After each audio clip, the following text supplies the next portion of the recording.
welcome to this week's episode of Not Your Mama's Podcast. And today's special guest is Samantha Skelly, who is a leading figure in the wellness industry, known for her transformative approach to healing through breathwork. As the founder and CEO of Pause Breathwork and the best-selling author, she is dedicated to empowering individuals to achieve emotional freedom and heighten vitality. Samantha, it is such an honor to have you on the podcast today. I cannot wait to dive into this topic and get the nitty-gritty of why it is important to work on our breath and everything that comes with it. Thanks for having me, babe. I'm super excited. Let's do this. Let's do this. So my first question is, so what is a simple breathwork technique that women can use to integrate, into their routines and to promote that mental clarity? And why is it so important that we add this into our daily lives? Mm. So much of the stress and anxiety that we experience is because we're living chronically in our minds, right? Depending on how life shows up for us, it's so much of it is dependent on how we view life. Are we viewing it through the lens of our mind only? Because if we are, that's where all of our survival strategies are. So it's going to make us feel very stressed, very anxious, very hypervigilant, like we're always waiting for the other shoe to drop. But when we use our breath to get ourselves into our bodies, into our hearts, it literally changes our reality. It changes our perspective. And so a really powerful, beautiful technique that I love using when I'm feeling heady, I'm feeling anxious, I'm feeling like I'm doubting myself is 2 quick breaths in, 1 out. So as we breathe in, we're breathing into the belly, up into the chest, out through the mouth, really making sure that that exhale is longer than those 2 inhales. Do that for about 3 minutes or so. After the 3 minutes, take a deep breath in through the nose, hold at the top, squeeze, squeeze, squeeze, squeeze, squeeze, and then release the breath. And it just shifts the energy so quickly and allows us to get out of that anxiety, get out of that stress, and move into a place of peace and equilibrium a lot quicker. You bring up a really good point, like how we live in our mind and in our heads, and we're constantly thinking. And even when we think we're thinking subconsciously Yeah. in the back of our brain. And what we think is what we manifest into our realities. And so that's why I think it's extremely important to take that time to have a technique to kind of calm the chaos, because then Yeah. there's going to be chaos in like your outside physical world. And I Mhm. think people forget about that sometimes, that what we are creating in our minds is going to be like our eyes view of our reality. Absolutely. Absolutely. It's really interesting. It's like we control our perception, we control our reality through our perception. Like Hmm. I mean, we're the ultimate creators of our life, right? We can literally create heaven on earth or we can create hell through our awareness and through our perception. It's not necessarily what happens to us. It's the stories that we create. It's the perception that we have around it. Life is lifey. Life is crazy, Life is lifey. I like Life is lifey. that. Like things happen all the time. Like there's stresses and there's terrible things that happen and all of that kind of stuff. But when we allow ourselves to realize that we are an infinite being having a human experience, and just because something's occurring in our reality doesn't mean we need to shrink our awareness and become the consciousness of that thing. We can go, oh, hang on a second, that's a thing that's happening, but I'm so much more powerful than that thing. I'm so Hmm. much more powerful than this fight I'm having with my spouse, or the thing that's happening with my kid, or something happening, politically or in my community or whatever. I can stay in my center, I can stay in my power, and I can view it through a place of clarity, not anxiety. But if we're so caught up in anxiety and we're so caught up in our head, we're going to look at, no matter what it is, we're going to look at it through the lens of anxiety. I'm going to look at this water bottle and be like, the water bottle's making me like, everything will make us anxious. But when we allow ourselves to just get out of that mental construct, get deeper into our bodies, life just looks so much more beautiful and peaceful. Yeah, and then thinking about that, like in our head, and life is lifey type of stuff, and what we think is what we perceive. Can you share like a success story, of a woman who was experiencing something like that and had like significant transformation through, the pause breath work? hmm So a lot of the clients that we deal with, I'm thinking of one person in particular named Sherry, where she struggled so much with anxiety, especially as it pertained to anxiety with food in her body. Mm. So she would wake up in the morning and she would be in a fight with food, fighting food every single day. She was on so many different diets. She was super disconnected from her body. And the first place that we started was just not even trying to change her relationship to food or change her relationship to the body. The biggest thing, I was like, we just need to get you in your body, because so much of disordered eating and body image issues and emotional eating is this disconnection from our intuitions, this disconnection from our bodies, this disconnection from our power, this disconnection from like the magic that exists in our body. And so the first place that I wanted to start with her is, let's get you out of your head and into your body. Let's reconnect you back into your intuition. Let's reconnect you back into your heart. And once she was there, then she could actually listen to her body and go, okay, let me figure out the difference between an actual physical hunger and an emotional hunger. When Mm-hmm. we're in our minds, those two things feel like the exact same. It's like, I'm hungry, I'm hungry, I'm hungry. It's like, what are we hungry for? We're not hungry for Doritos. We're hungry for connection. We're Yeah. hungry for love. We're hungry for compassion. We're hungry for self-love. And so when we're in our bodies, we can actually discern the difference between the physical, actual, like I'm physically hungry, or this is an emotional hunger cue that I'm trying to satiate with food, but really what I need is self-love. Mm-hmm. And so we were able to like reintegrate her back in her body. So she had that visceral intelligence, that visceral awareness to really listen to her body and respond to the cues. And then after time, she could just use food for health and hunger. She wasn't emotional eating or overeating or restricting or Mm-hmm. anything like that. And then because of that, her body went down to its set point weight, the weight that the body naturally wants to be at when you use food for health and hunger. And then because of that, her relationship to her body changed, her relationship to her emotions changed, her relationship to her food changed. So it starts with getting in your body first, but oftentimes people try and heal eating disorders, emotional eating, body image issues through restricting our food, going on intense diet plans, Yeah. doing all sorts of things, myself included when I was younger. And so breath work allows us to get into our body to reconnect, because embodiment is the first step of transformation. Like we got to get in our bodies. Yeah.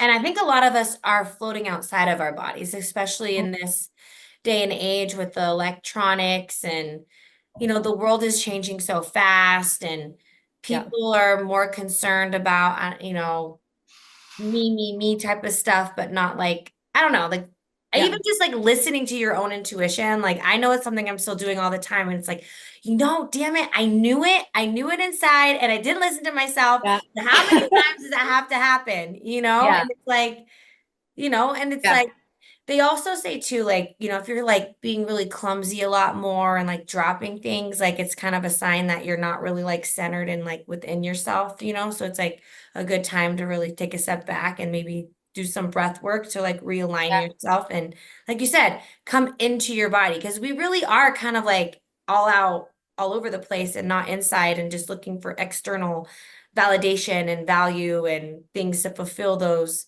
loss of, the self-love with the food, like you were giving an Yeah. example of. Yeah. Well, yeah, to go back to that of like the clumsiness or the forgetfulness or like the, wait a second, I went into this room and I completely forgot why I went in Yeah. here. Yeah.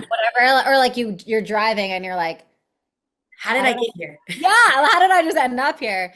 So again, it's like all of that comes down to lack of being present. Mm-hmm. Well, in order for us to be fully present in the moment, we have to be in our body, Mm-hmm.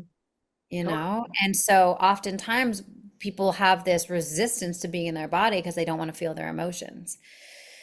They don't want to experience, they're like, there's this subconscious sort of running away from the present moment. And the running away from the present moment increases our anxiety, makes us just disconnected from reality. We're not connected to ourselves. We're not connected to like our self-love.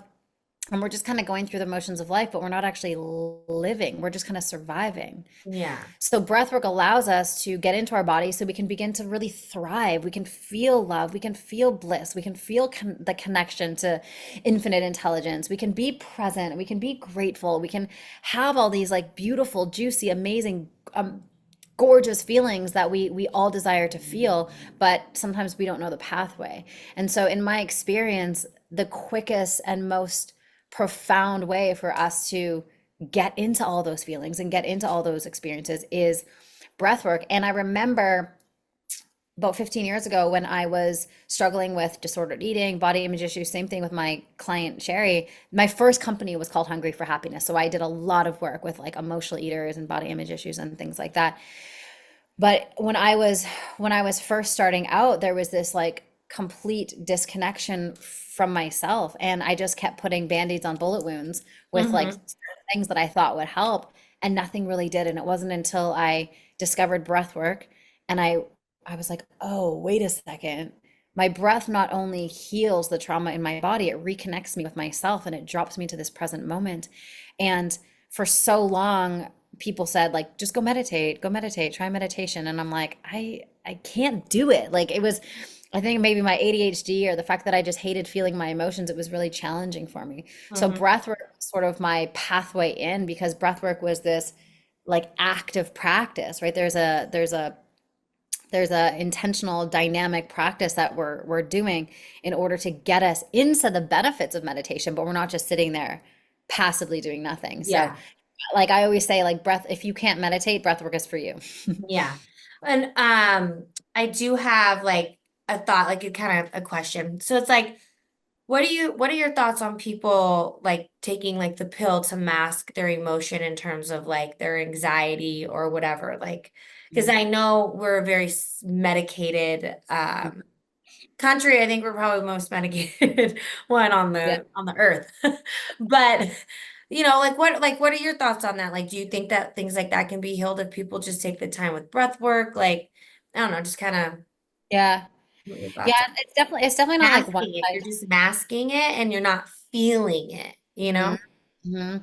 There's definitely not one answer for every single person. It definitely is like a case by case. In some situations, the emotionality of the individual is just way too intense for them to deal with life, you know? Yeah. And so do I think SSRIs are the answer for everyone? Absolutely not. Do I think they're overprescribed? 1000%. I think there's a very, very small percentage of the world that actually needs them, and they don't need them forever. They need them until they develop the emotional capacity to be able to not need them anymore. But what happens is we get on them, we just get dependent on them. We're like, this is just what I do now. Yeah. And so I believe in our world we live in such a bubble wrapped world where it's like, oh, we feel an emotion. Okay, let me get an SSRI. Let me put a band-aid on a bullet wound. Let me try and medicate this. When in actual reality, that emotion helps us grow. It helps us evolve as long as Yeah. we're not turning it into suffering, right? There's a Hmm. big difference between pain and suffering. Pain is the body is trying to communicate to you that something's out of alignment. Yeah. The body is saying, listen, get out of that relationship, quit that job, stop treating yourself like shit, stop smoking, stop drinking, stop whatever. It's like anxiety and pain is an indication that there needs to be a change. A And thousand so percent. if we're not acknowledging that and we're just like SSRIs or let me drink some wine or let me medicate it's like you're missing the freaking point, Yeah. you know? And so use pain as a catalyst for information. Like whenever I'm feeling anxious, I just sit down and I'm like, okay, this anxiety is communicating to me that there's something out of alignment in my life. Hmm. And then I just go through the different sort of like departments of my life. So I'll start with like my health. Okay, is there something that's not aligned with the way in which I am showing up for my physical health? And then I'll move to like my mental health, and then I'll move to my emotional health, and I'll just like scan through this. And if it all like checks out, like, no, we're good, we're good, we're good, then I'll go into my relationship with Eric and I'll be like, okay, is there something that I've not said? Do I have a resentment building? Am I afraid of something? Is there something, am I projecting something? And I just scan that, scan that, scan that, scan that, do a little bit of work. Maybe I'll journal a few things. Okay, then I go to work and I'm like, okay, what's going on here? Oh, let me scan through. Okay, damn, I'm keeping this person in this position when I know they're failing and I know they're not the one for this position, but it's just so inconvenient to fire them. Freak, that's it. That's the thing, Yeah. you know? Yeah. It's just And so taking it, time for yourself and actually talking to yourself and figuring it out. You know what I mean? And we don't dude, do like, that. A lot of I know, people, grab a notebook, sit down, get your phone away, and think. Just think about your life.